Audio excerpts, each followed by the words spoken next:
Hey there, Read 516. This is Dr. Keisler. This week, you're going to start planning your very first session. So I thought that I would spend a couple of minutes showing you the resources that are available for you on Titanium and that you are expected to be using for this week. So the first is if you come up, you have to come up here, you have to plan your WAPR sheet for the first time. So this is going to be kind of like the lesson plan that you use during your sessions. You need to turn these in to me after each session, and they're going to be kind of your step-by-step guide. So you can find those in your assignment 2 folder. You can find some examples of how they're filled out, but I'm just going to go ahead and I'm going to open up the blank one. All right. So go ahead and take a look. So this is your assessment session recording sheet, right? We call this the WAPR. So what you're going to do here is obviously my name, the student you're working with, and the session date and time, right? So I would put something like session 1, September 12th, 3:30, whenever it is that you're meeting. So what you're going to do here is this is your assessment goals, right? So you want to think, what are you trying to find out, right? So this week, you're trying to find out more about your students' motivation for reading. You're trying to find out your students' interest, but these are your assessment goals for this session. So each week, as you prepare to meet with your student, you're going to think ahead of time, what are my assessment goals? What is it that I'm trying to find out about my student this week? Once you have those goals, here you're going to list the tools that you're going to use. So this is easy for you because if you look at the assessment, the practicum assessment guide for the student, I tell you which assessments are required. So you have that list, and then you get to choose. So here is where I should see you list the assessments you're going to give. The ones that are required need to be listed, and then you can also then list the ones that you're choosing. So each week you have some that are required and you have some that you get to choose. But every assessment that you're going to give should be listed here. Then you have to describe the session. So I recommend that you do this beforehand, right? So this part also be planned out before you meet the student. So think about this part, the session description, as your lesson plan. So here you should be listing what you are going to be doing, right? Again, think of it like a lesson plan.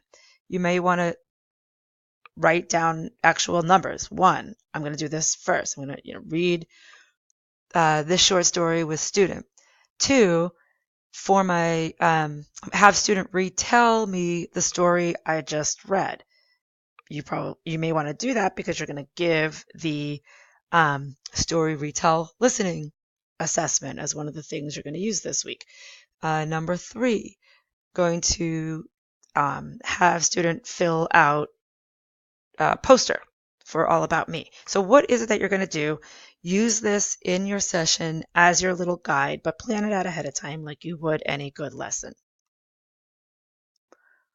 After your session is over, you want to look at the data, right? So this is your analysis, or the beginning of your analysis. This assessment data summary and the reflection, this whole part is your analysis, but here's the beginning. So this is your actual data. What did you find out?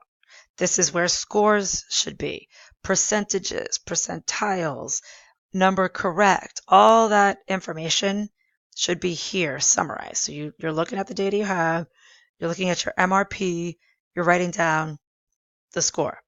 Your reflection then is the next part of the analysis where you try to determine what does that data tell you, right? You're trying to think about what does that data mean? What does it make you think you know about this student as a reader? This should be your reflection piece. You have a lot of flexibility on these sheets as to how you want to do this. Do you want to write it narrative as a paragraph? Do you want to write in bullets? I think it's just a matter of your own personal choice. But this right here forms your analysis. And then the very last piece would be what to do next, right? So this may be the piece that you struggle with the most initially. This should be the questions that you have in terms of the things you still want to learn about the student. So think about what you did learn, right? And based on what you know now about them, what else do you want to find out? What do you wonder about them? So what questions do you still have about this reader's competence? Here, which assessment tools can you use to help you answer those questions? And then what your assessment goal is for next session. Being as this is Read 516, I understand that you don't necessarily know what all the assessment tools are going to be yet, but you can write here what you think you might be able to use, even if it's not the specific name of an assessment. I want to learn more about their decoding abilities, and I may use some type of phonics diagnostic, whatever it may be. So you can be a little bit vague for now. When you get to student B, you'll have more information about what assessments are and kind of the direction you should move in. So you'll be able to answer these questions better. This assessment goal for the next session, when you get good at determining what this is, what's nice is that this piece right here then can just go right back for the next session and copied here. By the time you get to Read 581 at the end of the program, you use this sheet or a sheet very similar to it, and you'll be able to fill this out quite easily. But I understand that this box may give us some reason to or difficulty trying to figure this out at this point, and that's okay. So this is what you should be working on planning. This is your participation for the week this week. So let's talk about some of the other resources that we have available to us. So like I said, take a look at this week 1 model. You also, there's no discussion forum this week, but you do have to do the WAPR sheet, and you need to make sure that you go into the schedule spreadsheet and fill in your name, the day of the week that you're going to be tutoring, the time that you're going to be tutoring, and what your student's grade is. So I'm going to use this to try to make a schedule for when I'm going to be able to observe you remotely. So I need these filled out by the end of the week. It's very important. Of course, all of your live scan and all that information needs to be turned in too, because you're going to start working with the student next week. You have some readings to do. I'm not going to give you a screencast this week in regards to the reading. So you read about, I know in your text, you read about oral language development. This class is really just about the assessments. So that oral language development piece is a review. You should have had it in 508. We dipped back into it in 536.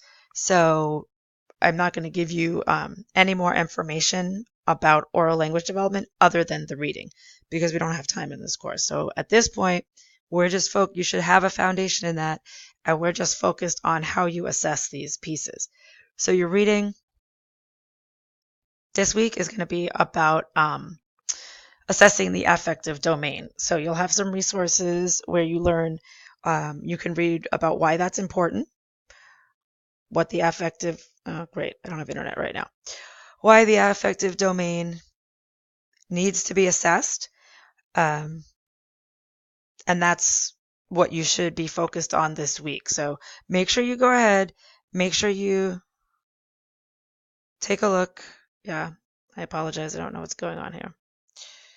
But make sure that you take a look at the practicum assessment guide, and you'll see all of the assessments that you need to give for the week.